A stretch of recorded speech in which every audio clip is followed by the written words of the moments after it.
Time now for sports on 104.7 The Cave. Here's Ned Reynolds. Mike, the intern, Ned Reynolds in the studio. We've made it to the halfway point of the week. So what's this? Corruption possibly going on in Washington? Ned, say it ain't so, brother. Say it ain't so. No, we're not talking about our Shoeless Joe. We're not talking about our elected officials here. No. But we are. That's just it. We are in a sense because Congress has gotten involved in this. Washington Commanders, formerly the Washington football team, and then formerly from that the Washington Redskins, have had their series of problems over the last several years. Let's put it several decades since the ownership of Daniel Snyder. And it's involved sex harassment charges and other little assorted items and so forth and so on.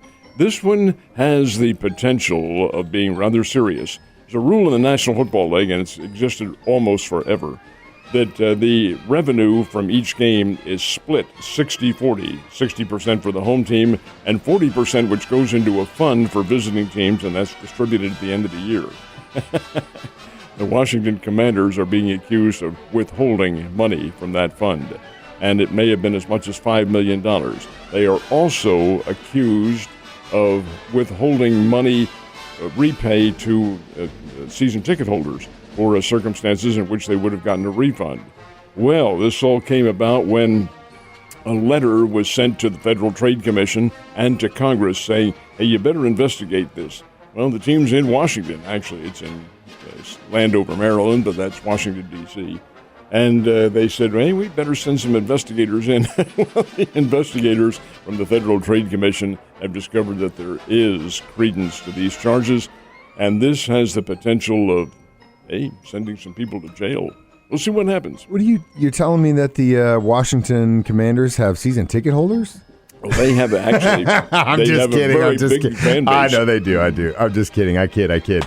But I'm not kidding about the fact that their owner really isn't the greatest human being and really hasn't done a whole lot for that team. From my perspective, I mean, obviously, I'm not a Washington football team commander or whatever fan, but at the same time, Mike, you have to take a look at it this way too. That's the perception from outside. Daniel Snyder is very wealthy, has been a very astute businessman. It made a lot of it through computer dealings and so forth and so on. But the National Football League would not have accepted him as an owner if they didn't have full confidence in him. Now, they also have the jurisdiction abilities to be able to dismiss him as an owner.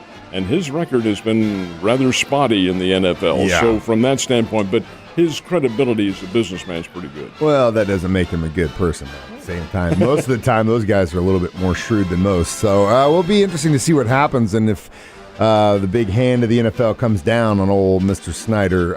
So let's talk basketball. First time ever had these, playing rounds, NBA playoffs, and how'd those things turn out? Well, the home teams won in both cases, but that doesn't mean that the losing team is out of it. It's rather interesting the way this play-in series works for the first round because these were teams number 7 and 8. They were the seeds. So if the 7th-seeded team won, which they did in both cases, then the 8th-seeded team gets a second chance. The winners were the Brooklyn Nets and the Minnesota Timberwolves. They all played at home. They are in. They're in the playoffs now. They don't play anymore in this play-in round. They have graduated on to the NBA playoff series. The other teams, the Cavaliers and the Clippers, get another chance. And they'll find out about their other chance coming up tonight because seeds number 9 and 10 play each other in each conference.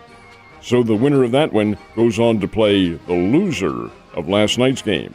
The loser in this series that's coming up tonight is gone. Sayonara to the season. So we'll see what happens. 2 more games coming up tonight. Should be rather interesting. Big-time basketball playoffs. Speaking of playoffs, though, I know we're getting pretty close to Stanley Cup playoffs as well. How many games we got left? After last night, the St. Louis Blues have 9 games remaining in the regular season, and they are on a roll. They went to Boston last night, beat the Boston Bruins 4-2.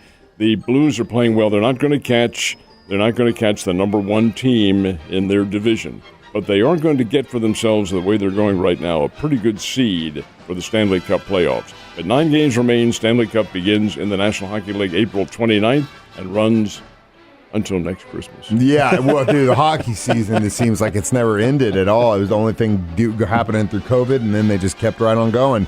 And just like the NBA, pretty much everyone in hockey gets into the playoffs as well. So, I-70 series kicked off yesterday, and, we've been talking a lot about how the St. Louis Cardinals, it might be the farewell tour for a couple of the guys on the team, kind of the old dogs in the league, but then at the same time, you look across the state and the Kansas City Royals, kind of the new pups.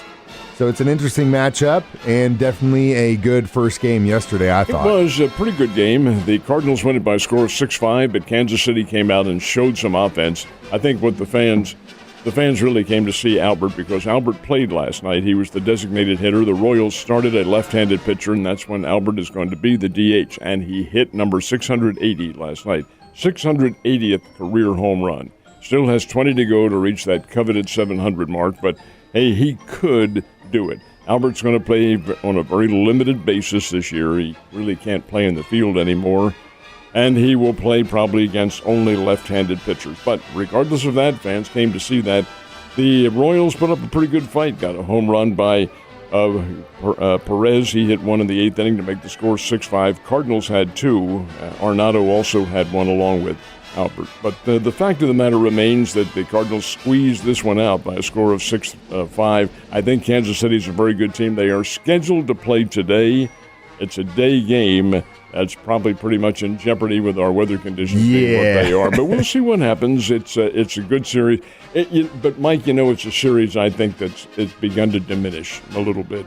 We talk about Albert playing in this one. He's played in every single Cardinals-Royals matchup. It started before he was in baseball.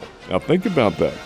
You think Albert Pujols has been around forever? Well, 2001 Interleague Series started in 1997.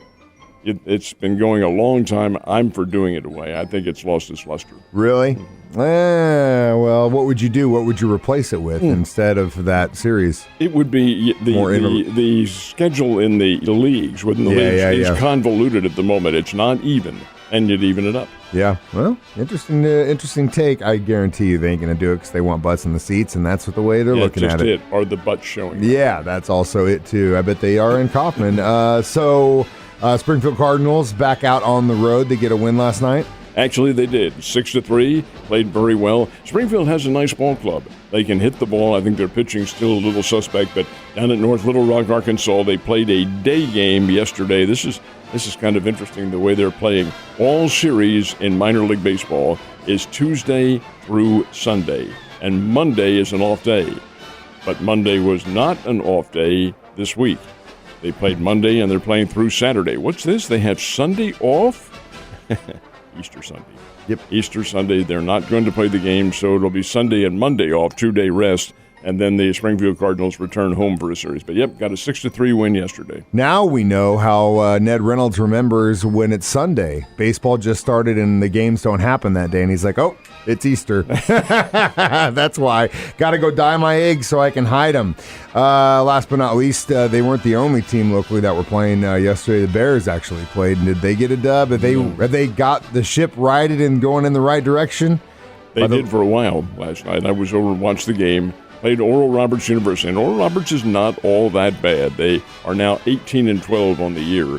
The Bears are even 500. 14 wins, 14 losses, and let last night's get away.